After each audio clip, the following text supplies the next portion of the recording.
আসসালামু আলাইকুম ওয়া রাহমাতুল্লাহি ওয়া বারাকাতুহু। Welcome to Soul Academic Care. আমি সাইফুল ইসলাম সুমন আছি। তো এর আগে আমরা বিভিন্ন ক্লাস করেছি, বিশেষণ, বিশেষ্য, সর্বনাম, অভ্যয়, বাংলা রিলেটেড অনেক ক্লাস করিয়েছি। তবে ম্যাথ রিলেটেড খুব কম ক্লাস করানো হয়েছে এবং ফিজিক্স রিলেটেড অনেক কম ক্লাস করানো হয়েছে, কেমিস্ট্রি রিলেটেড অনেক কম ক্লাস করানো হয়েছে। তো আজকে থেকে পার্ট 1 থেকে শুরু করে ধীরে ধীরে ডে বাই ডে আমরা প্রত্যেকটা কেমিস্ট্রির চ্যাপ্টার ক্লিয়ার করব এবং কেমিস্ট্রির চ্যাপ্টারগুলো অনেক সুন্দরভাবে কমপ্লিট করব ইনশাআল্লাহ।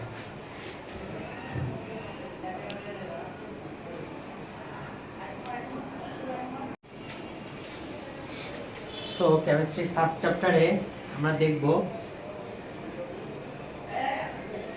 রসায়ন নিয়ে বিশদ আলোচনা।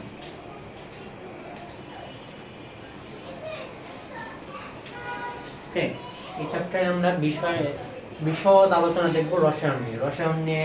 রসায়নের ফার্স্ট আবিষ্কারক কে, কার মাধ্যমে, যেমন যদি বলি ডেমোক্রিটাস,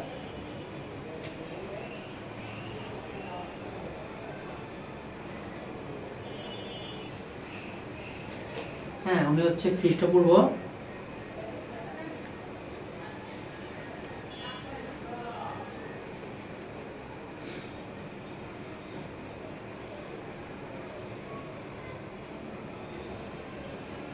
1 একটা সময়ে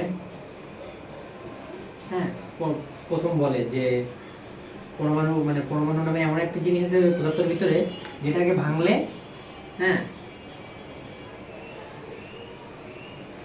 নাথিং,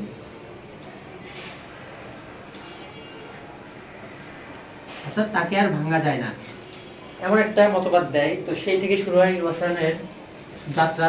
তারপরে আস্তে আস্তে অনেক বিজ্ঞানীরা আসে, অনেক কথা বলে। তো এগুলা নিয়েই ফার্স্টে আমরা অনেক দূর পর্যন্ত আলোচনা রসায়নের ফার্স্ট চ্যাপ্টার নিয়ে।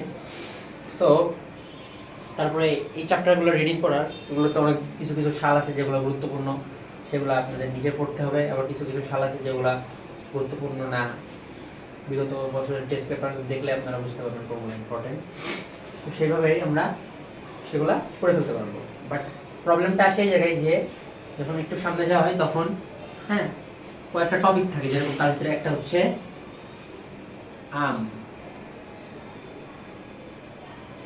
আম রিলেটেড একটা টপিক আছে। এই কেমিস্ট্রিতে আম রিলেটেড যে টপিকটা এই জায়গায় বলা হয়েছে যে আম যখন কাঁচা থাকে তখন তার ভিতরে সাইট্রিক অ্যাসিড থাকে।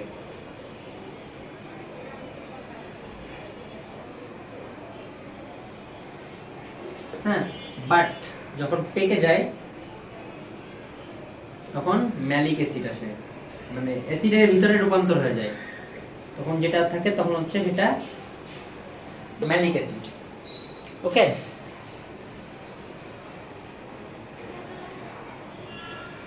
তো তখন সেটা ম্যালিক অ্যাসিড আসে। তো তখন আস্তে আস্তে করে আমরা স্বাদটাও চেঞ্জ হয়ে যায়, যে যখন সাইট্রিক অ্যাসিড থাকে তখন সেটা থাকে হচ্ছে টক, বাট যখন ম্যালিক অ্যাসিড আসে তখন সেটা মিষ্টি হয়ে যায়, কারণ ম্যালিক অ্যাসিড মূলত মিষ্টি।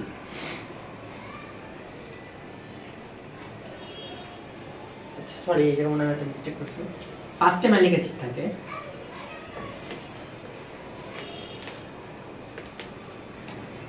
কাঁচা থাকতে এর ভিতরে ম্যালিক অ্যাসিড থাকে, এন্ড দেন সেই অ্যাসিডগুলা রূপান্তরের মাধ্যমে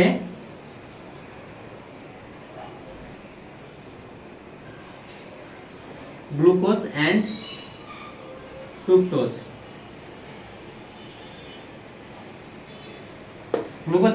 হয়ে যায়। তখন এটা মিষ্টি হয়ে যায়, কারণ আমরা গ্লুকোজ জানি, গ্লুকোজটা মিষ্টি হয়।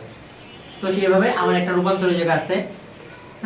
তো রূপান্তরটা দেখতে হবে। তারপরে আপনার মোমবাতির দহন একটা আছে, যে মোমবাতিতে 2 প্রকারেরই দহন হয়। কারণ এই যে একটা মোমবাতি,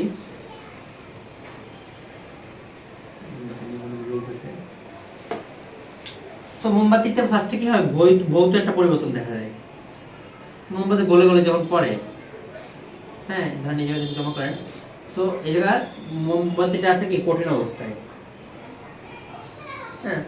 বাট এই জায়গায় যখন দেখবেন আপনি এই জায়গায় মোমবাতি আছে তরল অবস্থায়। হ্যাঁ, আবার কিছু পরিমাণ মোমবাতি বাষ্প হয়ে উড়ে যায়, সেগুলো আছে হচ্ছে বায়বীয় অবস্থায়। হ্যাঁ, সেগুলো আছে বায়বীয় অবস্থায়। হ্যাঁ, তখন এই যে তিনটা হচ্ছে এটা পদার্থের হ্যাঁ বাহ্যিক বৈশিষ্ট্য।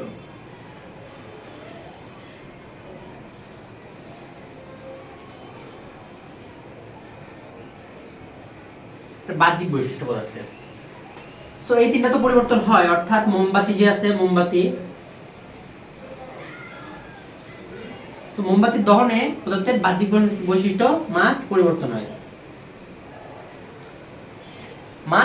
হয় বাহ্যিক বৈশিষ্ট্য। পাশাপাশি পদার্থের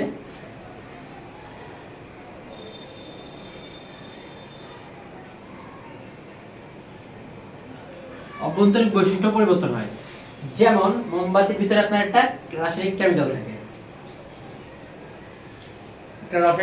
থাকে, যেটা এই যে আগুন আকারে বের হয়, মানে আগুনের সাথে একটা গ্যাস উৎপাদন করে, কার্বন ডাই অক্সাইড গ্যাস। হ্যাঁ, আর এটা তাপ উৎপাদন করে অনেক বেশি, আলো উৎপাদন করে। তার মানে এর ভিতরে রাসায়নিক পরিবর্তন হয়। তো মোমবাতির উদাহরণটার মাধ্যমে বলা যায় যে মোমবাতিতে বাহ্যিক ও রাসায়নিক দুই ধরনের পরিবর্তনই দেখা যায়। এই কারণে মোমবাতির কনসেপ্টটা আপনাদের এই ফার্স্ট চ্যাপ্টারের ভিতরে আনা হয়েছে। ঠিক আছে, এই কারণে মোমবাতির এটা ফার্স্ট চ্যাপ্টারের ভিতরে আনা হয়েছে। তারপর আপনারা দেখবেন কিছু পদার্থের কিছু মনে করেন বৈশিষ্ট্য বলতে পদার্থের ভিতরে একটা স্ট্রাকচার বা একটা চিহ্ন দেয়া আছে এরকম। হ্যাঁ, এটা ধরেন কঙ্কাল আমি যদি আঁকতে পারি না, একটা আপাতত ধরেন একটা কঙ্কাল। ঠিক আছে, এই যে একটা কঙ্কাল। সো এই একটা মানে স্কেলিটন।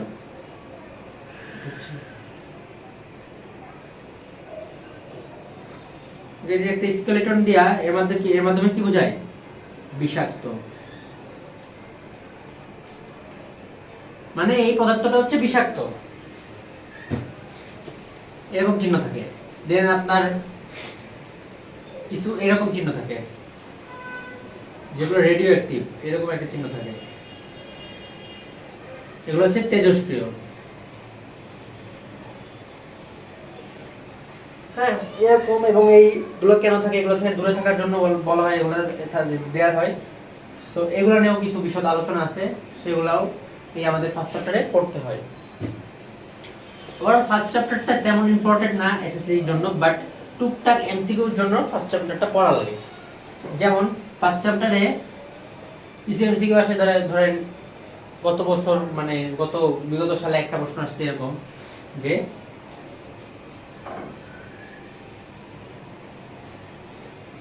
আধুনিক রসায়নের জনক। প্রশ্ন হচ্ছে আধুনিক রসায়নের জনক কে? তো অবশ্যই এটা কি হবে?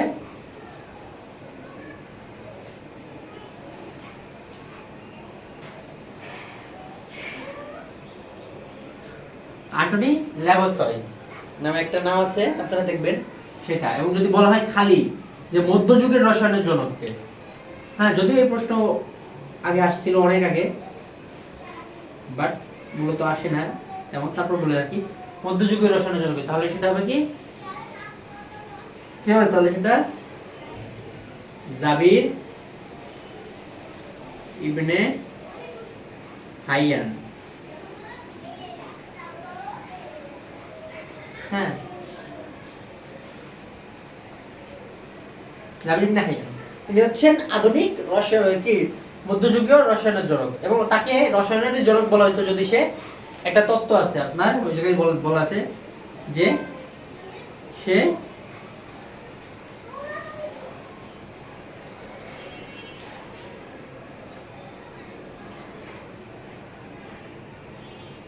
প্লেটোর একটা মতবাদ বিশ্বাস করত। সে মতবাদটা কি? যে পৃথিবীর সবকিছু মাটি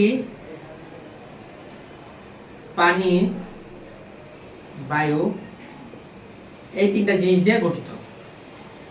হ্যাঁ, এই জিনিসটা, এই মতবাদ বিশ্বাস করার কারণে তাকে আধুনিক রসায়নের জনক বলা হয় না। নাহলে সে যেই সকল কাজ করছে সেগুলোতে আধুনিক রসায়নের জনক তাকে বলা হতো। সে নাইট্রিক অ্যাসিড, সর্বপ্রথম নাইট্রিক অ্যাসিড নিয়ে গবেষণা করছেন। আরো বিশদ অনেক কিছু উনি নিজে গবেষণা করছেন, বাট তবু তাকে বলা হয় না কারণ সে প্লেটোর একটা মতবাদ বিশ্বাস করতো।